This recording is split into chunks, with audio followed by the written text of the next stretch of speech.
सोचिए, एक आक्रमणकारी भारत आता है, युद्ध लड़ता है और बुरी तरह हार जाता है। कोई और होता तो वापस चला जाता, लेकिन वो लौटा और दूसरी बार इतिहास ही बदल दिया। ये कहानी है मोहम्मद घौरी की, एक ऐसे शासक की जिसकी एक जीत ने भारत में सदियों की सत्ता की नींव रख दी।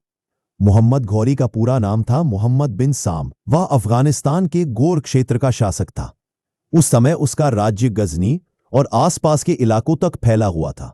गजनवी शासकों से अलग घौरी सिर्फ लूट नहीं चाहता था, वह भारत में स्थायी सत्ता चाहता था। उसकी नजर थी उत्तर भारत की राजनीतिक कमजोरियों पर। सन 1191 तराइन का पहला युद्ध। सामने थे पृथ्वीराज चौहान। दिल्ली और अजमेर के शक्तिशाली हिंदू राजा। युद्ध हुआ और मोहम्मद घौरी हार गया। कहा जाता है कि वह घायल होकर मुश्किल से जान बचाकर भागा। ये हार किसी भी सामान्य शासक के लिए अंत हो सकती थी, लेकिन यहीं से असली कहानी शुरू होती है। घौरी ने हार से सीखा। उसने अपनी सेना को नई रणनीति सिखाई। इस बार घुड़सवार सेना मजबूत थी, तीरंदाजी बेहतर थी और युद्ध नीति बदली हुई थी। सन 192 तराइन का दूसरा युद्ध।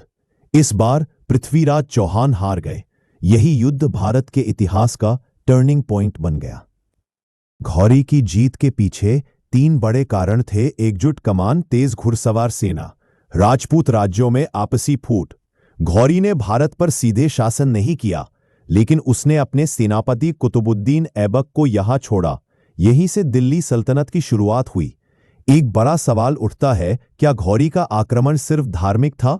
इतिहास बताता है उसका मुख्य उद्देश्य सत्ता और विस्तार था। धर्म उसके लिए एक साधन था, लेकिन लक्ष्य था राजनीतिक नियंत्रण।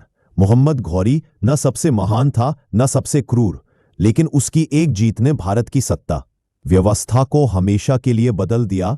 इतिहास हमें यही सिखाता है, एक हार अंत नहीं होती, कभी कभी वही सबसे बड़ा मोड़ बन जाती है।